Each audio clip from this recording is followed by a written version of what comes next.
Okay, everyone, thank you so much for coming today. You're here for Todd Evans' presentation on business and community services, what's in it for me and PSCC. Todd has joined PSCC as the Director of Workforce Solutions in the Business and Community Services Department 4 years ago. Prior to joining Pellissippi State, Todd created and led training programs for companies such as Kinko's, Home Depot, and Scripps Network. He graduated from San Diego State University with a degree in organizational development and educational technology. Take it away, Todd. Thanks for being here. Well, thank you, everybody. Since it's such a small group, as questions come up,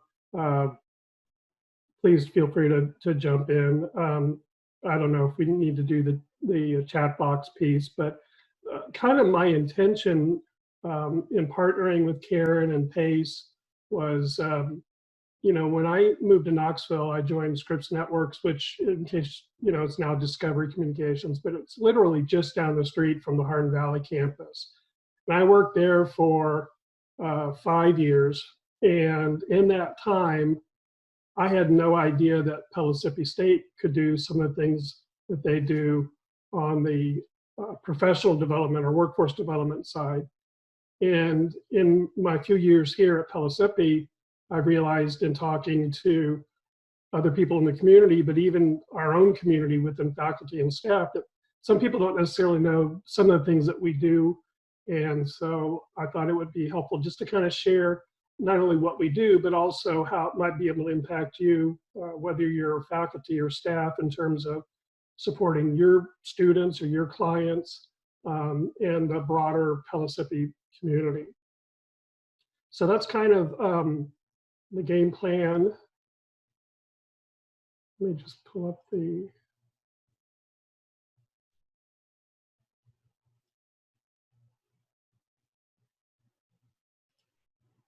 There we go. So can everybody see the PowerPoint now? All right, so I promise I'll try to keep the death by PowerPoint to a minimum, so that it kind of helps just keep everything kind of moving along, and really trying to align the presentation with what's in it for you as faculty and staff. Why should you be concerned, other than just from a general knowledge standpoint, about business and community services? And so I really tried to tie the presentation and the content around how it would be relevant for you and your individual positions. So business and community services is comprised of 3 different departments. And we've got the Tennessee Small Business Development Center, we've got the lifelong learning side, and then the workforce solutions side, which is the side that I'm responsible for.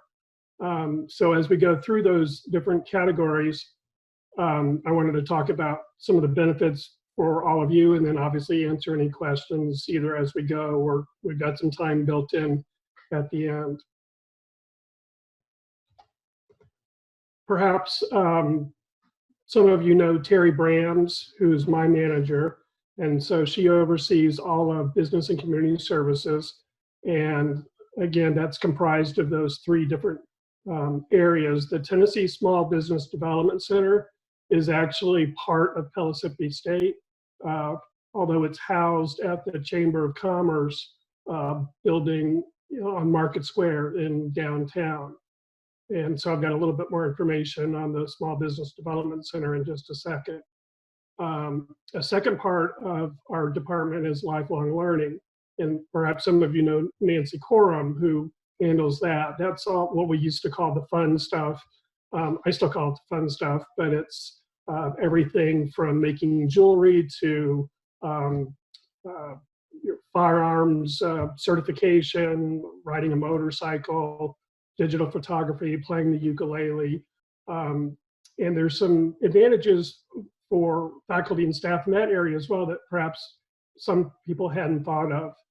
And then I help with the workforce solutions side. So everything that we do for the most part, there's a few exceptions, and I'll elaborate in just a second, is on the non-credit side. So everything that we do is for local businesses, and the training that we provide for those companies is 90% of the time on the non-credit side. So a local business has a training issue they can't fulfill internally.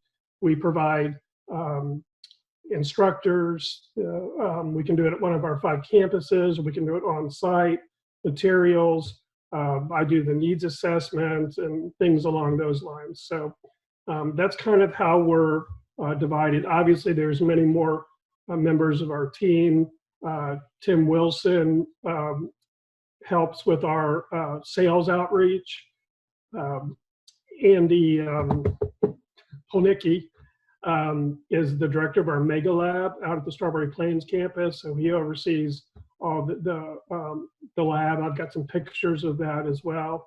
We've got, in addition to Nancy, we've got Pat and Angela that help with the administrative responsibilities. And we've also got Danielle, who helps with the social media, the marketing, and that kind of outreach. And then Laura has a team at the chamber as well. So the Small Business Development Center is actually in all of the different offices around the state are aligned with various community colleges. And so their job is to support local businesses.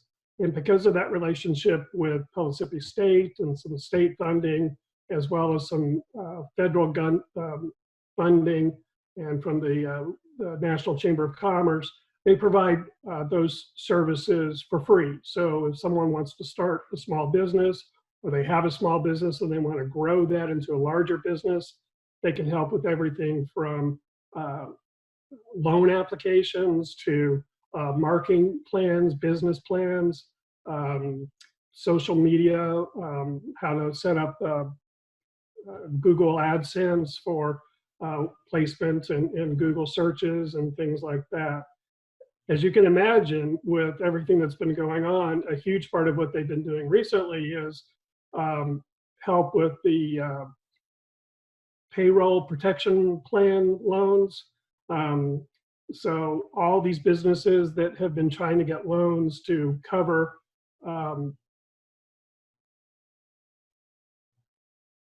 the payroll while they've either been closed or reduced hours, have qualified to apply for these loans. And so the Small Business Development Center has been focusing much of their time on helping all those companies apply for those loans.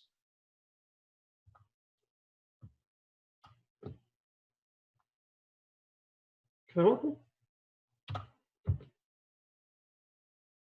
So as I mentioned, I jumped ahead a little bit. So it's funded through a variety of ways so that they can take small companies or even an idea for a small company and really grow it without any cost to the client.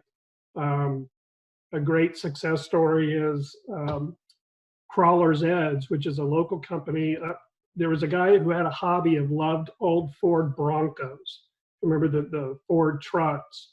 They don't make them anymore until they're about to start making them again, but they're considered very durable, dependable, and a bit of a collector's item. And so he wanted to kind of build his own Ford Bronco. He had some of the pieces, and he was looking for the frame. And he sent off to a place in Europe somewhere, and the frame that he received was very mediocre. He was really disappointed in it, and he thought to himself, well, I can do better than that. And he built one, and then he built another one, and it suddenly became something from moving from building them for himself and for his friends to become a company that went from his garage to now he's got a 40,000 square foot facility where he's selling these custom frames for Ford Broncos all over the world for a lot of money. Like some of them are over $100,000 just for the frame. I mean, it's crazy, but So not only did the Small Business Development Center help him grow in terms of being able to get money and to grow his business, but helped with the business plan. They actually helped with import and export regulations. So it's a lot of really cool services that they provide to help kind of grow these smaller businesses in Knoxville and across the state.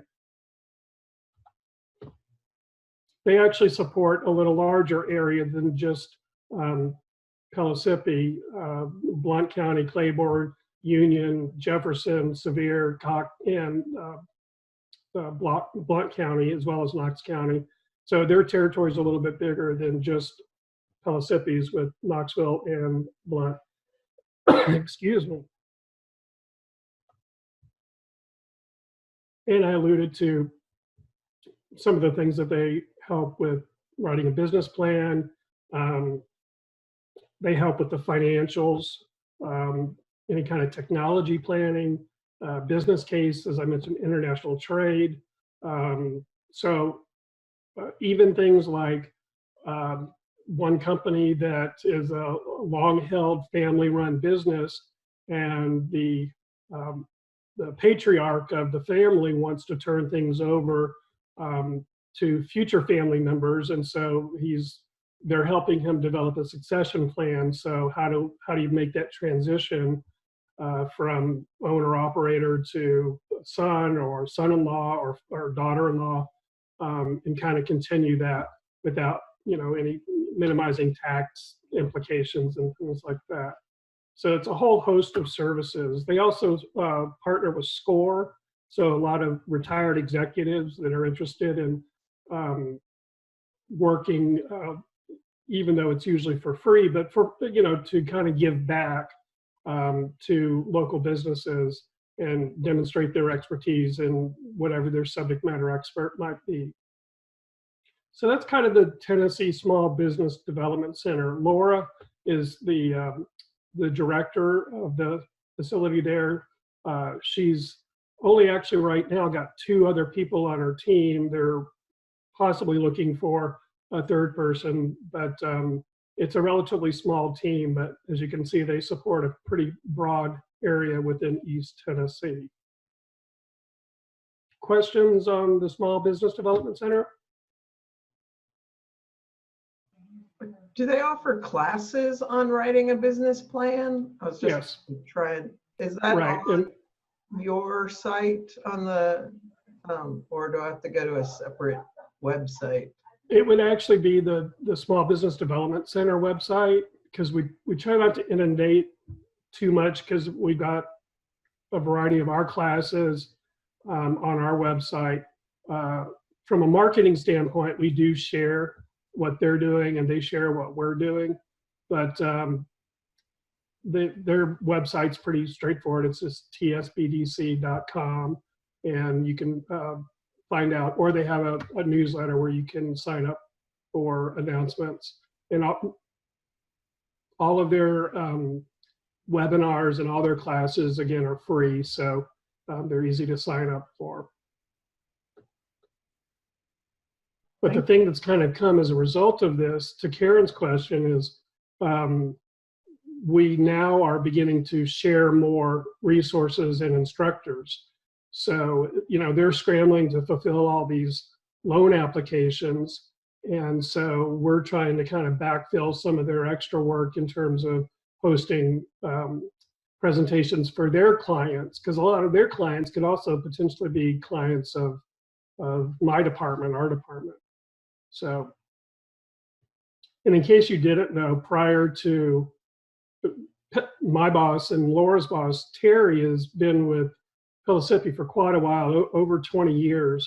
But she began her career in banking before becoming the director of the Small Business Development Center, and then over the entire department. So that's kind of how those integrate, because you've got her experience both on the business side as well as on the academic side. I shall continue. So with lifelong learning, and that's the area that I like to call the fun stuff. And of course, I can't see. Sorry about that.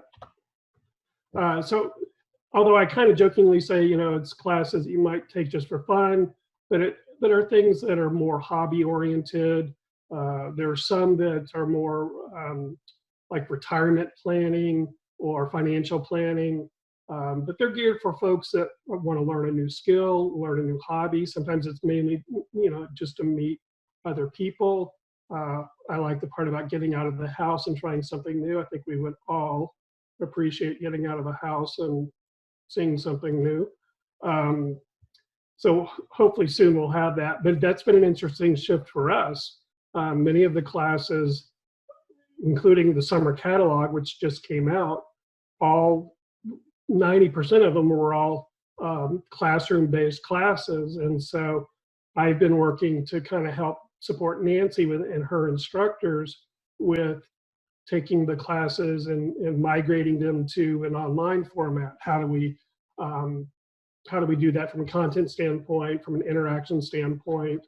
Do you have some work that they can do before or after to kind of attempt to replicate some of the activities you might do in a classroom? So that's been a fun opportunity, shall we say. But lifelong learning is an area that I think has some relevance, not only for just the fun aspect, but also some opportunities for faculty and staff as well. And this runs the gamut from, we teach your basics on how to ride a motorcycle. Rather than having to go to the DMV, you can actually take a class and you get the certification right there in the class. You just take that to the DMV and they give you your license. You've already been tested. Photography, eating healthy. We have a variety of sports like tennis, taekwondo, self-defense, a lot of music oriented, playing the mandolin. One I'm signed up for starting next month is playing the ukulele. I'm excited about that. Ballroom dancing, I'm not going there, but so there's a lot of fun activities. We always have a catalog. Many times those classes, I can't say always, but sometimes we're able to offer a discount internally within Pellissippi State. So if you're interested in something like that, most of the classes are under $100. They're usually in the evenings. So they're conducive to people that have other jobs or like us work, typically 8 to 5. And the cost is relatively minimal. I think the ukulele class is like $89. So, but if you're interested in something like that, it can't hurt to reach out to me or to Nancy. And sometimes there's a bit of a discount that we can offer to faculty and staff.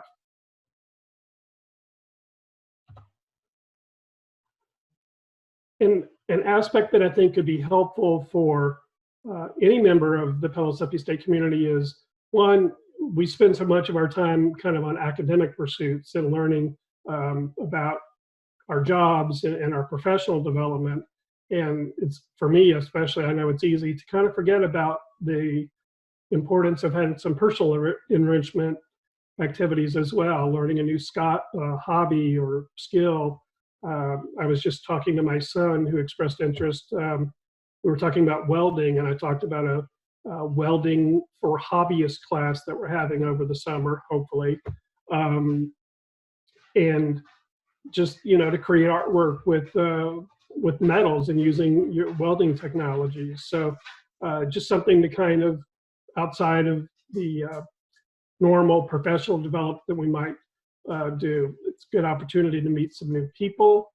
But also, if you have something that you're passionate about, or you have a hobby that you really are interested in sharing with others, you can teach a class. We don't require any kind of degree for a certain class. It's not like an academic class where you have to have a bachelor's degree or a master's degree. For our classes, you really just have to have the skill, and you have to be able to demonstrate that. We have to validate that. But the person that teaches the photography class has been the on-site photographer for Y12, for CNS Y12 up there, and has kind of documented all the work that they do up in Oak Ridge.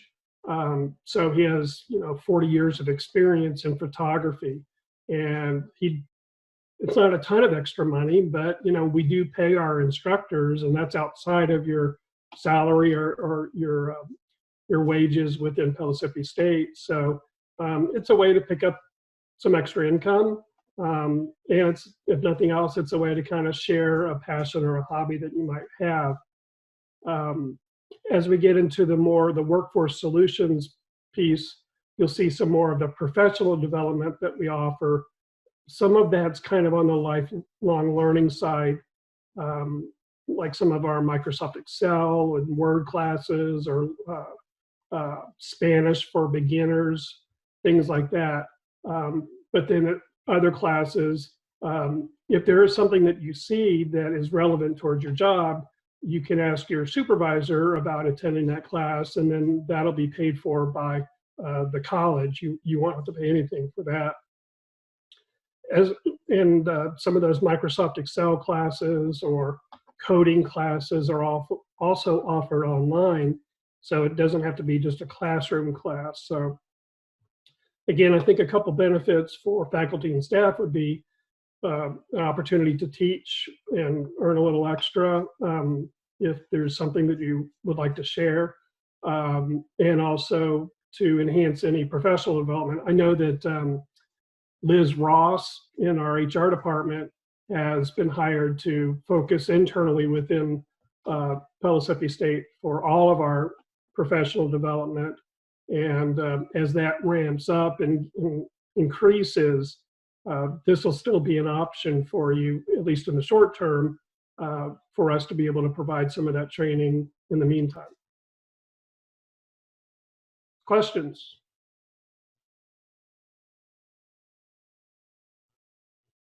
I've stunned you into silence. All right. I have a question, Todd. Yeah. Is the compensation for the teachers, is that based on the number of students that enrolled in the class?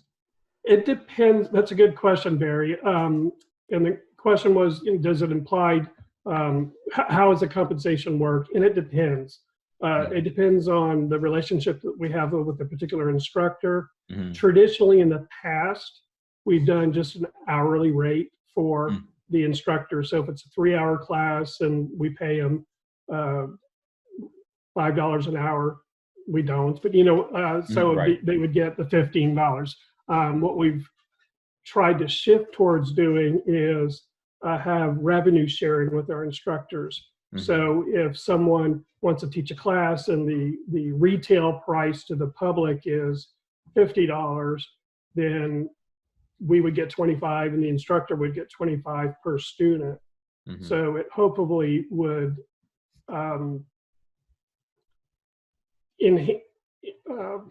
incentivize the instructor to publicize the class in addition to the marketing and social media push that we do on our side. Okay. So it varies. Okay, thank you. And that's all done, sorry.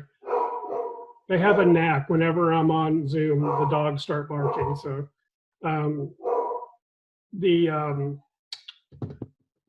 what was I gonna say? The compensation is completely separate from whatever compensation you're under with Pellissippi State. So we treat it as all of our instructors are contract or 1099 instructors. So we just pay them separately. If you were to teach a class, you would have to either schedule it around your work schedule or have to take time off in order to teach it if it was during the daytime or your work schedule.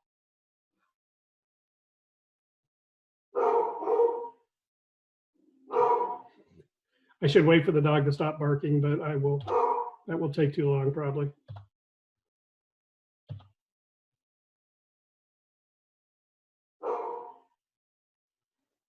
Okay, workforce development. I tried to include a few pictures of our actual facilities, and so some of you might recognize Mark Williams on the right in the photo. Mark is an example of one of our faculty that actually has done training for us separately from his faculty position, usually on a winter break or a summer break, sometimes even a weekend or something like that. Here he's teaching some of our students. I think they're from CNSY 12 in this picture, on some of the robotics. So that's kind of my area. So we've kind of talked about the Small Business Development Center, and we've talked about the lifelong learning, and then the last piece, and the one that I'm most involved with, is on the workforce development side. And it kind of is broken into a couple of categories. One thing I definitely didn't know when I was at Scripps Networks was we also offer a variety of what we used to call soft skills or people skills type of training. So supervisory leadership development and project management and time management, how to train, how to give a presentation, public speaking, things like that, geared more towards the working adult, professional setting, as opposed to, it would be a little bit different than the academic classes that we have. A huge part of what we do, though, is more on the technical skills side. We do a lot of training, electrical and mechanical training, hydraulics and pneumatics, robotics, PLC training. I'll give a prize to anybody that knows what PLC means, because that was the first acronym I came across when I joined Pellissippi State, and I had no idea what it meant. Anybody know what it means? Nobody? Barry, you should know. I think it's programmable language controls. Close. Programmable logic control. Logic controls. Yeah. And so you can see kind of a bank of those PLCs in the picture there. And they're just the automotive piece, the brains behind the automotive piece as you go through any kind of production line. So they're very basic programmed devices that on, off, open, close, those kinds of commands to keep a production line going. So this is a picture from our mega lab at Strawberry Plains. And so we've got a full functioning training lab there. And then certainly we have the facilities at Hardin Valley and Blunt to a lesser degree, but those are a little bit more shared spaces, and academics by all means has the priority on those rooms. So we have to schedule around their classes, whereas at Strawberry Plains, we kind of have the majority of the time to train local companies. We've got similar labs coming up at Hardin Valley and at Blunt as well. So that's exciting on my end, and it's certainly exciting for our business customers.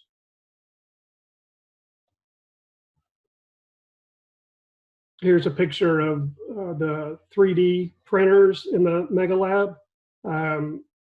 Perhaps you saw the information about how Andy, who's the director of the Mega Lab, had started producing the headbands and then the face shields for medical workers for the state of Tennessee, along with some other community colleges and TCATs. And he actually was printing these 24 hours a day, 7 days a week, with help from the security staff at the Strawberry Plains campus.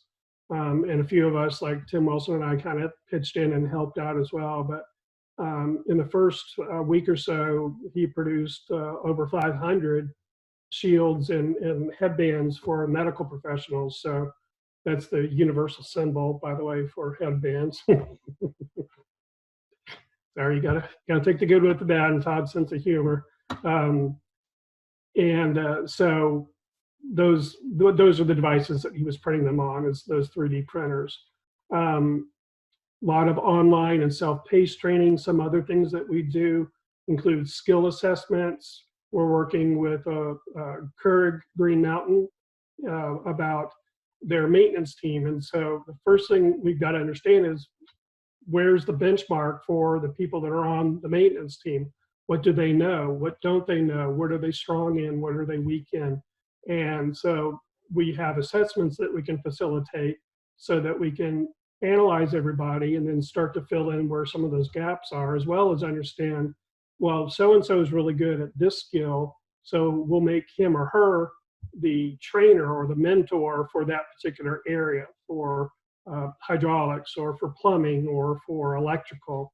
And so you can start to identify some of your strong players and some of the people that need some help. A big thing that we're just kind of in the infancy with is apprenticeships. Pellissippi State is now, just within the last few months, been able to be the sponsor of apprenticeships. In the past, a company had to be the sponsor, or in many cases, a union was a sponsor of an apprenticeship program. Many companies don't have more than a need for 1 or 2 apprentices, and that's a lot of paperwork and a lot of hoops that you have to jump through to be able to do an apprenticeship for just 1 or 2 people. And so now, as the sponsor, our department can complete all the paperwork. We've got online training that they complete. We can track their on-the-job training. We can record keep everything. And so it makes it a lot easier for the companies. They just have to worry about making sure that people are doing the work and getting the supervision that they need, and the rest we take care of. And then we can also help with internships and co-ops for students as well. And I mention that because that again goes back to what's in it for you as faculty and staff, is students that might be looking for a career. We do apprenticeships that are both credit-based as well as non-credit-based. So much of the work that we've done in the past has been helping with apprenticeships where they've gone to our academic classes. We have an additional option now where they can do some of that online on the non-credit side. And we can do a blending of both. We can do classroom training for credit, and we can also do non-credit training. And then the best part of all that is, if they're interested, and we encourage them towards applying that towards an associate's degree, we can do the prior learning assessments and get them credit for the work that they've done or the training they've gone through that was non-credit. Now they can get that credit applied towards an associate's degree. They'll still typically have to complete the general ed material, but it's a lot easier taking English and history and speech 101 than having to take all the technical courses as well.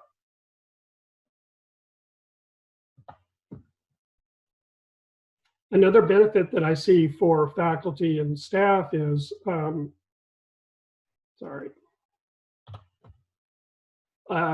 we have a variety of industry experts at our disposal that can be great guest speakers in your classrooms if you're on the faculty side. So why not have someone come in and talk about a manufacturing career or a supply chain career or a marketing career, and having someone that is actually doing that as a job. And often we're able to get former Pellissippi State grads as our presenters. So that really has some resonance with the students in the classroom. And it opens up their eyes to a lot of things they might not have thought of. I remember I went to a community college before I transferred to a 4-year, and I didn't know what the heck I wanted to do. And so having some of those types of speakers could open up some eyes to students in your classrooms. Again, we can help with student internships and co-ops or apprenticeships. We work a lot with Cindy Atchley in the Career Services Department. We will work with her on career fairs and the major fair that we just did this past year. Often Cindy and I or members of our team are going to employers and setting up shop to talk about Reconnect or to Tennessee Promise to the employees there, and a lot of times to their for their children or for their spouses. So really kind of being an ambassador for Pellissippi State on the career services side. And then just having that access to the business and community network.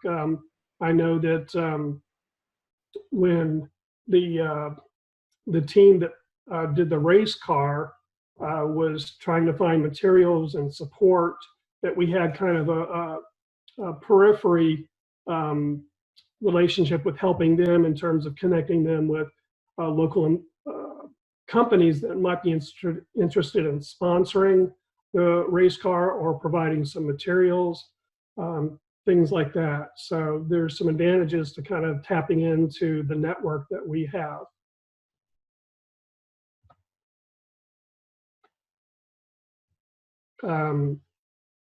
Looks like with additional resources, we've got a variety of online training that we're providing. Ed2Go and ProTrain. Tooling U is the one that we're using with some of the apprenticeships. Amtech was actually one of the founders of Amtech, which is a cooperative between business and a lot of the technical and community colleges. But one of the founders of Amtech was Pat Riddle, one of our former faculty that unfortunately passed away recently, but he was instrumental in helping get Amtech started. I mentioned earlier the apprenticeships with the Department of Labor, and also both being able to support the credit and or the non-credit side. The prior learning assessments, which helps with getting credit towards classes for their work experience or any non-credit training they might have taken with us. And career pathways, we helped on the career in a year program that we were having at at Strawberry Plains this past academic year. We were able to kind of help coordinate between the credit side and some industry side. And even though it wasn't a non-credit program through BCS, we were able to at least support that in other programs like that. Karen, I noticed that was there a question or? Yeah, I was just wondering if, PACE, the Teaching and Learning Center, always looking for additional help. And I just wondered, can interns be placed in college offices? Or, they have to express an interest in that, I suppose. But one idea that we've had and floated around is seeing if interns wanted to learn accessibility and how to make, websites accessible and how to caption video and things like that, which is a marketable skill. And just wondered if you were allowed to place interns in the college or if it was only for outside agencies and businesses. That is an excellent question. I do not know the answer. Okay. But I've written myself a note. I would think so. I think you're exactly right that it would make sense from an educational technology standpoint or from an accessibility standpoint. So yeah, let me find out and I'll get an answer for that. Great. It's also students with disabilities, like to have them do accessibility testing and learn. That's in particular something I'm very interested in. All right. Yeah. Sorry. The internships are often driven by the faculty, and so if first, we'd have to get some faculty buy-in that was something that they'd wanted to pursue. But let me find out a little bit more detail about how we might make that work. Thanks. So just to kind of begin to wrap up and give a few more minutes for some questions. The way that we've structured it in the Strawberry Plains campus was the first to do this, where it was one building that houses some state offices. It houses the college on the academic side. It houses the Career Magnet Academy, which is a charter school for all of Knox County. And it also has some space for TCAT, the Tennessee College of Applied Technology. And so there's a way, it's a great way to kind of share the burden of the cost of some of the equipment. And especially if the equipment isn't running 24 hours a day, 7 days a week, then we can maximize the usage. So we've got credit courses maybe during the day. We've got non-credit classes between us or TCAT in the evenings. The high school students from the Career Magnet Academy can use the Mega Lab at supervised, but we also have some open labs where they can come in and just kind of play on a 3D printer or play with the PLCs, and just, you know, the hands-on piece is really critical to the learning process. The new building at Hardin Valley, I don't know, can we call it the Haslam building yet? I will. It'll be a joint use. We'll have a workforce development space in that building that will be a partnership between us and TCAT. So again, kind of sharing some of the equipment and the space to spread the cost and to really maximize the amount of people that we can accommodate. And likewise, the new building that hopefully will be groundbreaking fairly soon at the Blount campus will also be like Strawberry Plains, where it will be a joint venture on the workforce development space between us, TCAT, TCAT Knoxville, because they don't have anything in Blount County, but also all three of the Blount County school systems. So the 3 high schools and even some of the middle schools in Blount County will all have access to that shared space. And just to kind of reemphasize, people ask me, where do I work? Do I work at the Hardin Valley campus? Well, right now I don't. I work from home, but when I'm not at home, I actually work for all 5 campuses. I happen to have an office at Hardin Valley, but I'm usually at Strawberry in pre-pandemic. Usually at Strawberry Plains 1 or 2 days a week, usually at Blount County 1 or possibly 2 days a week. The Magnolia Avenue campus, we do some training there. We had a neat program in concert with the Tuskegee Next organization on doing an introduction to aviation class. So we maximize and really try to take advantage of all the space that we have. Division Street's so close to TCAT, it's a little, we haven't used it as much, but it's still, you know, a resource that we use as well. But I support all 5 campuses, and that's how I view my job, no matter where my office is. Some other things that we do, the summer camps, between the open enrollment summer camps, also the summer camps that we've done that are more technical oriented, some of them with the Boys and Girls Club, and then a lot of any type of career fair or major fair.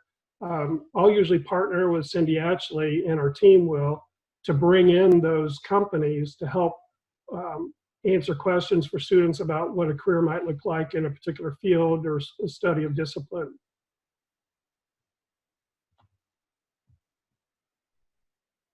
And then just finally, I view my job very much, and I know our team does, as we're ambassadors of Pellissippi State. A lot of faculty and staff don't get the opportunity to go off campus. I'm actually rarely on campus, and I'm usually out at an event, whether it's a Chamber of Commerce event, some kind of industry or trade association, something with the Urban League or the Manufacturers Roundtable or advisory boards. And so my job is to represent Pellissippi State, and it's not just the non-credit side, it's the whole college. So if someone asks me a question about a discipline or a credit class or a program of study, you know, none of us are like, well, you know, I'm a waiter, that's not my table. No, that it's my job to find the answers and connect them with the right people, and to try to, you know, comb my hair and look pretty for Pellissippi State. A lot of things we do with career services, a lot of things that we do with the foundation. We share our database with the foundation for all of our contacts that we've established with local businesses, and who's the owner or the president, who's the head of HR, things like that, so that we can help them as they do their fundraising for buildings like the Haslam building and the new one at Blunt campus. So there's a vested interest in it for me too, but that's helps the overall college as well with the foundation efforts. So just to kind of summarize what's in it for you as a member of the Pellissippi State community, you know, if you know someone that's starting a business, or perhaps you want to start a business, or someone that has a small business but wants to grow it and needs help with finding money or a business plan or coming up with a marketing strategy, Tennessee Small Business Development Center can help them. Interested in learning a new skill or hobby, something that's maybe a little bit more fun oriented, maybe a chance to meet some new people. Maybe you have something that you really enjoy doing and want to share that with others, even to pick up a few extra dollars of income, then the lifelong learning team can help. And then I can help with enhancing a class with, you know, industry experts, help a student find resources, career options, setting up an internship, tapping into any kind of local resources. So that's kind of some ways that I hope make a little bit more sense in terms of how there's something in it for anybody within Pellissippi State that we can help provide some kind of resources or support.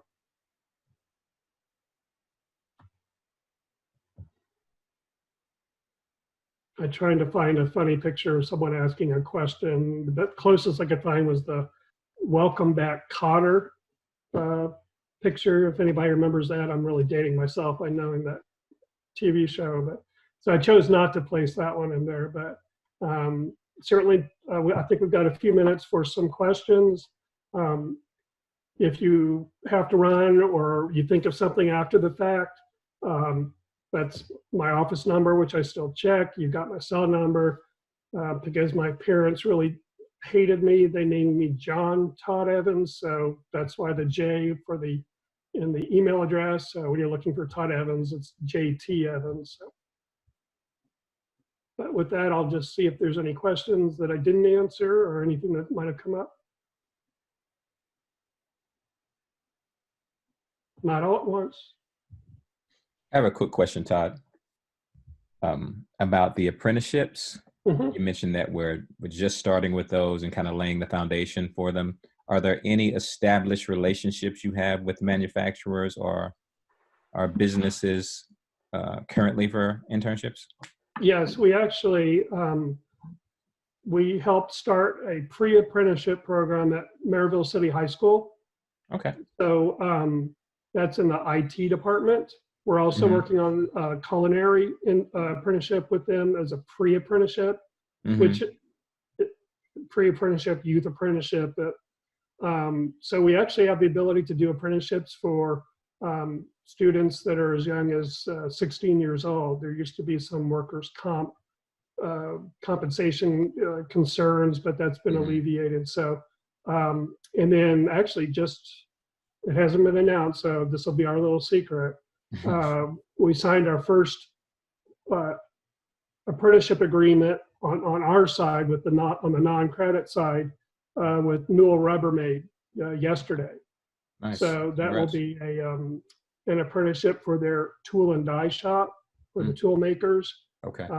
Newell Rubbermaid, in case you didn't know, makes at the Maryville plant all the Sharpies and markers that you might buy. This is their big season because they're ramping up production for hopefully what will be a fall semester of back to school. So, and then we're working with a couple of other companies on similar. But if there's any, we have a tremendous amount of contacts with a lot of the local companies. Yeah.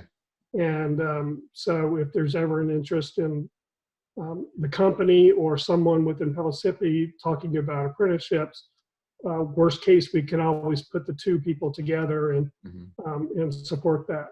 Okay, thank you. Yep. And we're not replacing apprenticeships that tap into the academic or credit courses. Okay. So we're just trying to add an extra layer. As you can imagine, with everything that's been going on in all of our worlds from a learning standpoint and a higher education standpoint, more and more is going to be shifted online. Mm-hmm. And so we have a resource now to complement that. So we've got credit courses that are in person, but we've also got some resources where we can do online training that's non-credit that could also be applied towards a credit side. So we've been involved with a lot of apprenticeships, but this is really the first one where our department is the sponsor of the apprenticeship. Okay.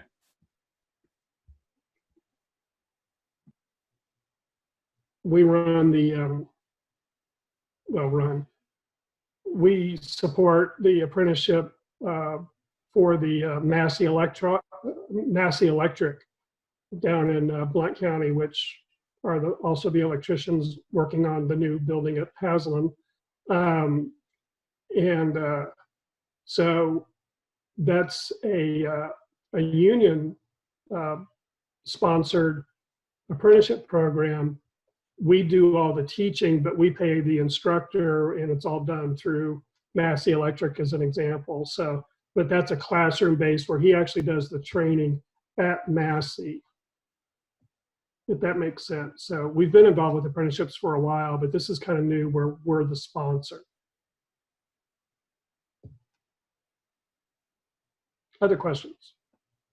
Comments?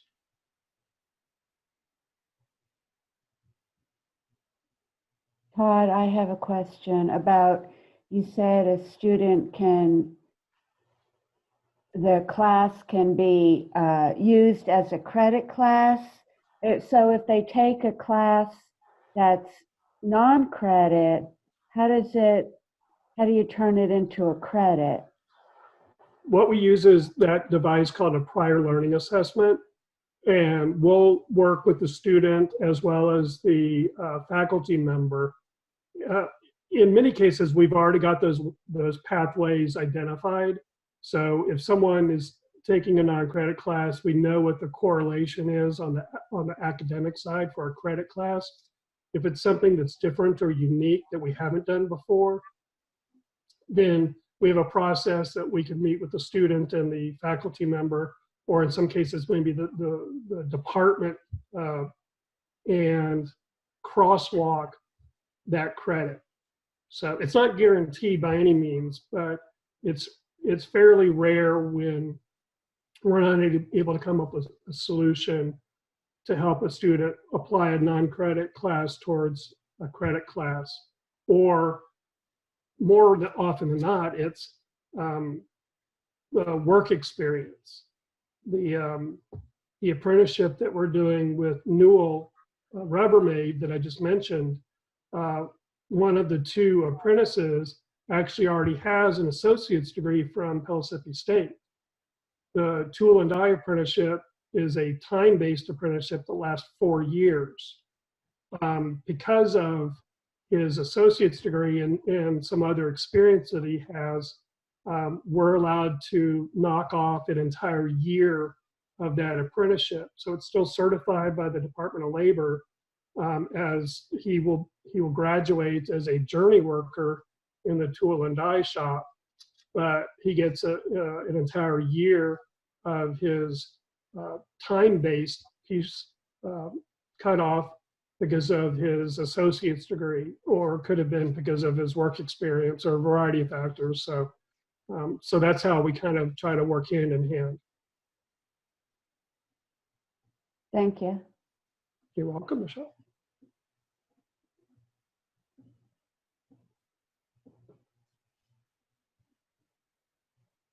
Any questions, Karen, come up on the chat, or? No, Barry just put that he had to go to another meeting, but Likely excuse. thanks you for sharing your wisdom. I put the website, the BCS website up in the chat, along with the Small Business and Development Center. No typed questions other than my intern's one. So anybody else, and make sure you unmute if you have a question, because we can't. Hi, Connie. I saw you sneak in there. Hello, nice presentation. Thank you. I enjoyed it. Sorry, I was having trouble figuring out how to unmute. No worries. It's just, it's nice to see everybody and hear Yeah. everybody. It really is. BCS really does some amazing stuff. It's, I didn't realize the Small Business Development Center was part of BCS, and so I'm checking out their website. And I've always loved community, like lifelong learning, sort of Mhm. fun learning. Yeah, especially, I know from my own purposes, especially as my kids are, almost grown up, although they think they're grown up, I need to be investing some time in my own, hobbies, and I don't have to go to 7 days of baseball or football practices every week. I can have a life again. So, so I actually am taking the ukulele class. So, Yeah. but yeah, and the Small Business Development Center is a nice relationship, because so much of what we do often with our counterparts over at the Chamber of Commerce and companies that have needs for money or for marketing, also often have needs for employee development. Yeah. So we can all kind of help each other out.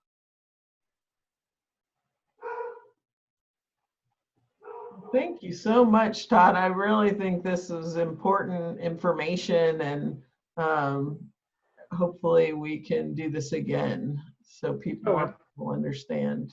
I'd like to. Everybody tell your friends. Lisa, I see you there. Come on, tell your friends. Yeah, I really think it was very informative, and I think you should do it again, most definitely. I'll tell people too.